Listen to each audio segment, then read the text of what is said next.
खुलुमबाय स्टुडिय'आव आं आमिना सरगियारि नंगौ थारैनो जों बयबो मिथिगौ बर'फोरनि गेजेराव दासिम मोनथाम गोरोबथा जानानै थांबाय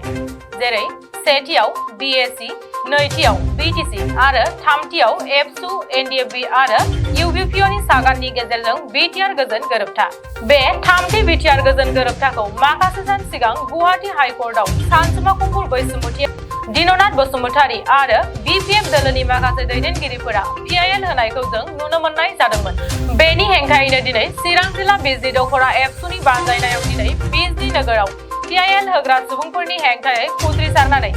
पेटिशन पेपार आरो मुसुखा सावनाय हाबाफारि लानाय जादों बे समाव बिथांमोननिफ्राय बे हाबाफारिनि सोमोन्दै मिथिना लानि बिटिआर एकर्ड लानानै बेनि हेंथायै माखासे मानसिफ्रा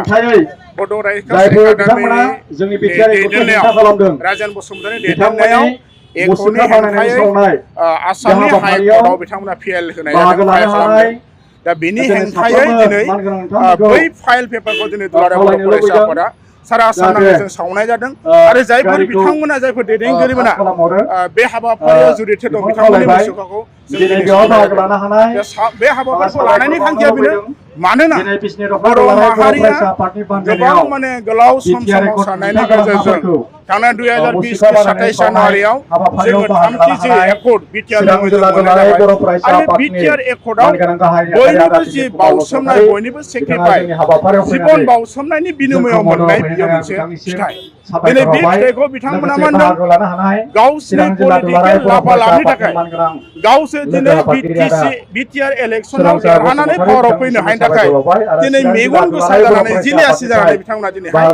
बिटिआर एकर्डखौ दिनै बिथांमोना मा होनदों सहायनो हायाखै आरो बेनिखायनो बिथांमोना बेखौ केस होनानै दिनै बिथांमोना पलिटिकेल लाभालाभनि थाखाय बे सार्टनि थाखाय बिथांमोना खामानि मावनायखौ जों नुनो मोनदों दा बेनिखायनो दुलाराय बर' फरायसा आफादा जिहेतु एकर्डजों जोंहा थोंजोङै सोमोन्दो आरो बे एकर्ड खालामनानै जोङो बड'लेण्ड ओनसोलखौ जोङो जौगानायनि सिमां दं बड'लेण्डनि अनगायै गुबुन जायगायाव थानाय सनितपुर जिल्लायाव बिश्वनाथ सारिआलि जिल्लानि सिङाव थानाय जोंनि बर' ओनसोलफोरखौ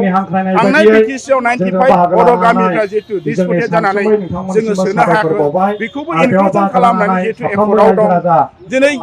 एनडिएफबिनि दैदेनगिरिफोर रन्जन दैमारिनिफ्राय जागायनानै गोबां दिनै बिथांमोननि एक्स केडारफोरनि जेलाव दङ बिथांमोनखौ दिहुननायनि बाहाय प्रसेस दं दिनै एनडिएफबिनि एक्स केडारफोरखौ बिथांमोनखौ माने रिइलेक्ट खालामनायनि थाखाय प्रक्रिया दङ बेखौ जों इमप्लिमेन्ट खालामनायनि बाथ्रा दिनै गोबां जौगानायनि बाहाय मा होनदों दफाफ्रा दिनै दङ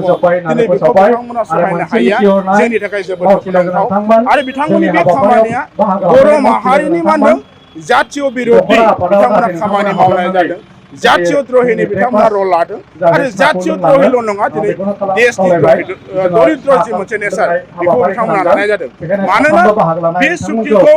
आसाम गभर्नमेन्ट आरो सेन्ट्रेल गभर्नमेन्ट थोंजोङैनो बिथांमोना इनभल्भ जानानै सावरायलायनायनि गेजेरजों बे ट्रिपार्टेट मोनसे डिसकासन नेगोसिएशननि गेजेरजों सुक्तिया जानानै फैदों दा बिथांमोना बेखौ डिनाय खालामनाया जोंनि माने सरकारनि आरो देशनि बिथांमोना मा होनदों इनाय खामानि मावनायबो जादों